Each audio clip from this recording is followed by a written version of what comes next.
Decreto número 1.171, de 22 de junho de 1994. Aprova o Código de Ética Profissional do Servidor Público Civil do Poder Executivo Federal. O Presidente da República, no uso das atribuições que lhe confere o artigo 84, incisos 4 e v, e ainda tendo em vista o disposto no artigo 37 da Constituição, bem como nos arts. 116 e 117 da Lei N. Graus 8.112, de 11 de dezembro de 1990, e nos arts. 10, 11 e 12 da Lei N. Graus 8.429, de 2 de junho de 1992.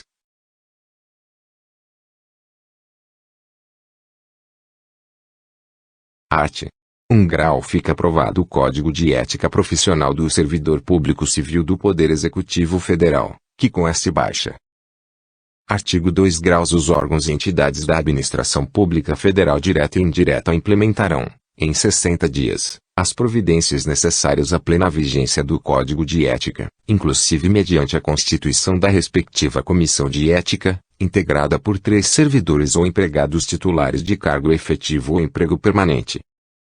Parágrafo único. A constituição da Comissão de Ética será comunicada à Secretaria da Administração Federal da Presidência da República, com a indicação dos respectivos membros titulares e suplentes. Artigo 3 graus. Este decreto entra em vigor na data de sua publicação. Brasília, 22 de junho de 1994, 173 graus da Independência e 106 graus da República. Itamar Franco. Romildo Caim. Este texto não substitui o publicado no DO de 23 de junho de 1994.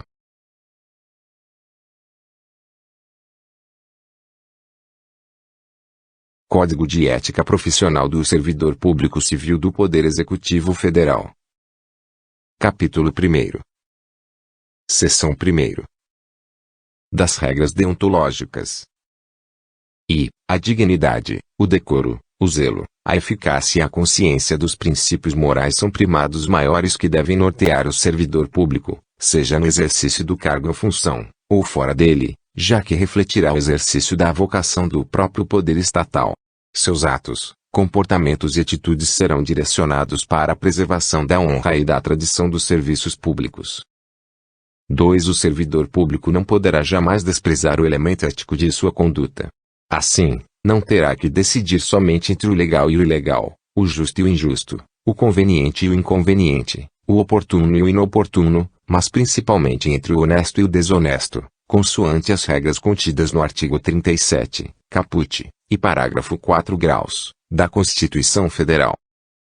3. A moralidade da administração pública não se limita à distinção entre o bem e o mal, devendo ser acrescida da ideia de que o fim é sempre o bem comum. O equilíbrio entre a legalidade e a finalidade, na conduta do servidor público, é que poderá consolidar a moralidade do ato administrativo. 4. A remuneração do servidor público é custeada pelos tributos pagos direta ou indiretamente por todos, até por ele próprio, e por isso se exige, como contrapartida, que a moralidade administrativa se integre no direito, como elemento indissociável de sua aplicação e de sua finalidade, erigindo-se, como consequência, em fator de ilegalidade.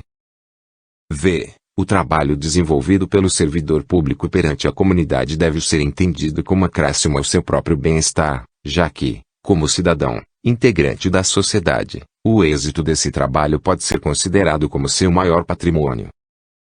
V. A função pública deve ser tida como exercício profissional e, portanto, se integra na vida particular de cada servidor público. Assim, os fatos e atos verificados na conduta do dia a dia em sua vida privada poderão acrescer ou diminuir o seu bom conceito na vida funcional. 7. Salvo os casos de segurança nacional, investigações policiais ou interesse superior do Estado e da administração pública, a serem preservados em processo previamente declarado sigiloso, nos termos da lei, a publicidade de qualquer ato administrativo constitui requisito de eficácia e moralidade, ensejando sua omissão comprometimento ético contra o bem comum, imputável a quem a negar. 8. Toda pessoa tem direito à verdade. O servidor não pode omiti-la ou falseá-la, ainda que contrária aos interesses da própria pessoa interessada ou da administração pública. Nenhum Estado pode crescer ou estabilizar-se sobre o poder corruptivo do hábito do erro, da opressão ou da mentira, que sempre aniquilam até mesmo a dignidade humana quanto mais a de uma nação. 9. A cortesia, a boa vontade, o cuidado e o tempo dedicados ao serviço público caracterizam o esforço pela disciplina. Tratar mal uma pessoa que paga seus tributos direta ou indiretamente significa causar-lhe dano moral.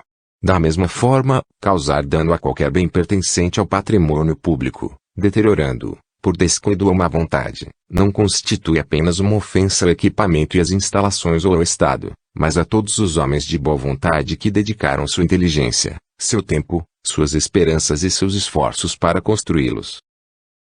X. Deixar ao servidor público qualquer pessoa à espera de solução que compete ao setor em que exerça suas funções, permitindo a formação de longas filas, ou qualquer outra espécie de atraso na prestação do serviço, não caracteriza apenas atitude contra a ética ou ato de desumanidade, mas principalmente grave dano moral aos usuários dos serviços públicos. 11. O servidor deve prestar toda a sua atenção às ordens legais de seus superiores, velando atentamente por seu cumprimento, e, assim, evitando a conduta negligente.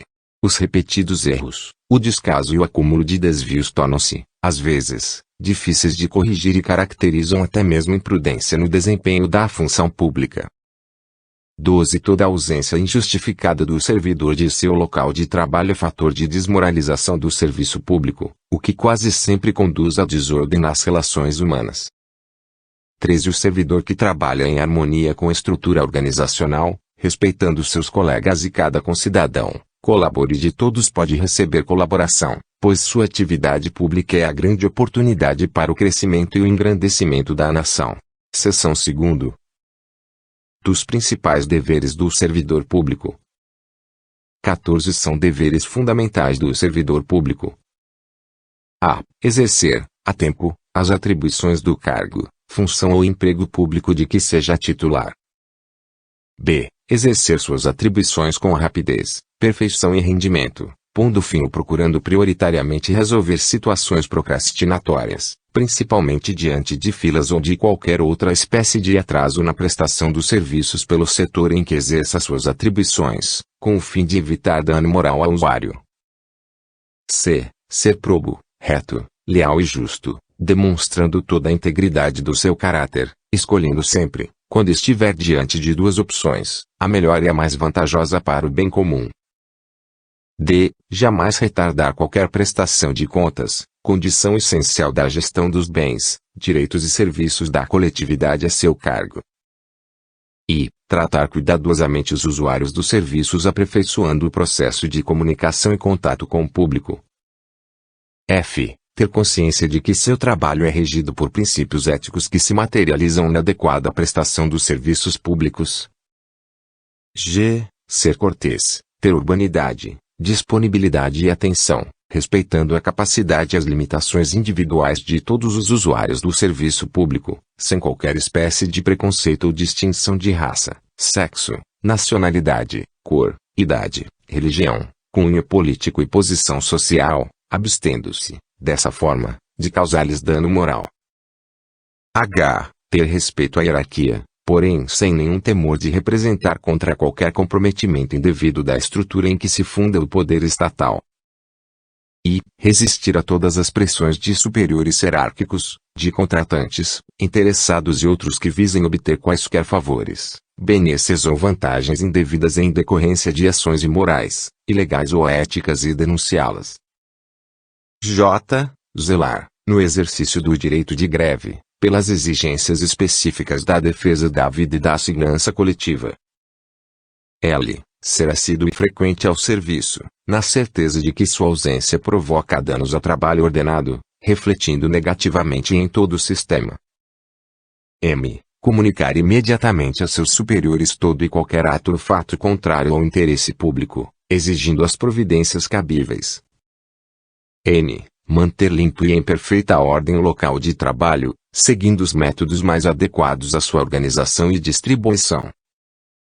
U. Participar dos movimentos e estudos que se relacionem com a melhoria do exercício de suas funções, tendo por escopo a realização do bem comum.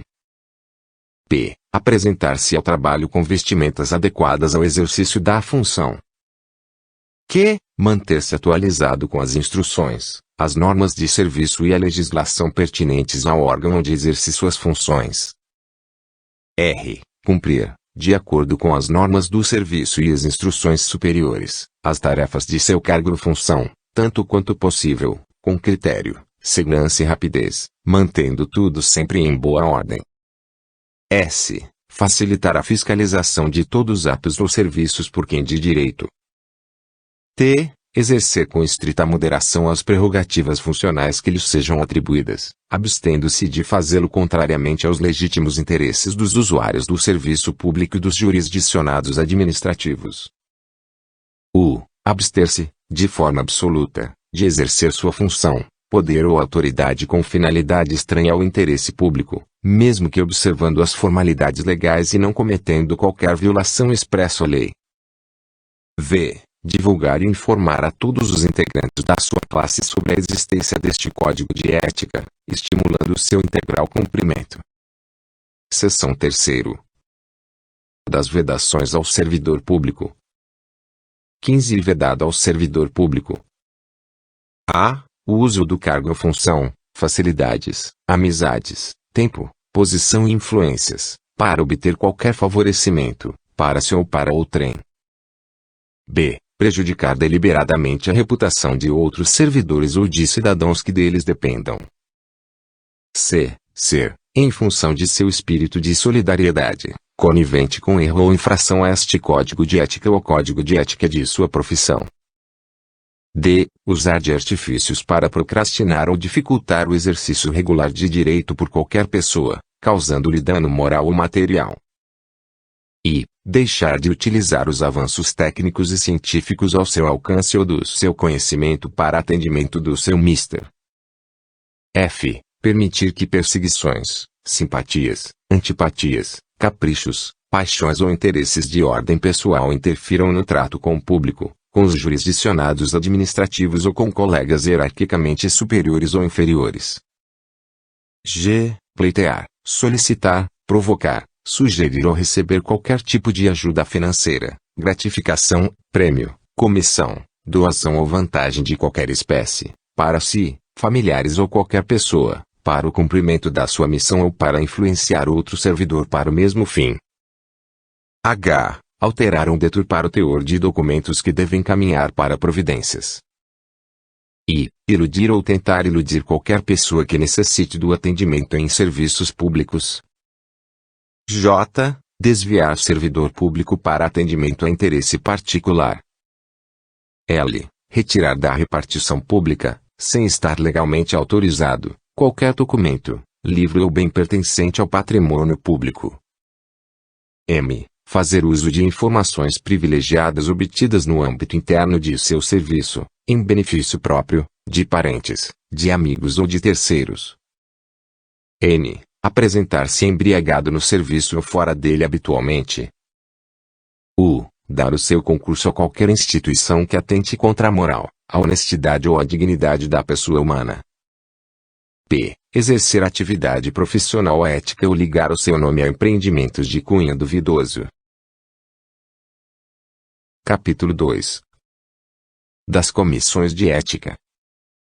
16. Em todos os órgãos e entidades da administração pública federal direta, indireta, autárquica e fundacional, ou em qualquer órgão ou entidade que exerça atribuições delegadas pelo poder público, deverá ser criada uma comissão de ética, encarregada de orientar e aconselhar sobre a ética profissional do servidor, no tratamento com as pessoas e com o patrimônio público, concorrendo-lhe conhecer concretamente de imputação ou de procedimento suscetível de censura. 18. A comissão de ética incumbe fornecer, aos organismos encarregados da execução do quadro de carreira dos servidores, os registros sobre sua conduta ética, para o efeito de instruir e fundamentar promoções e para todos os demais procedimentos próprios da carreira do servidor público. 22. A pena aplicável ao servidor público pela comissão de ética é a de censura e sua fundamentação constará do respectivo parecer, assinada por todos os seus membros, com ciência do falso,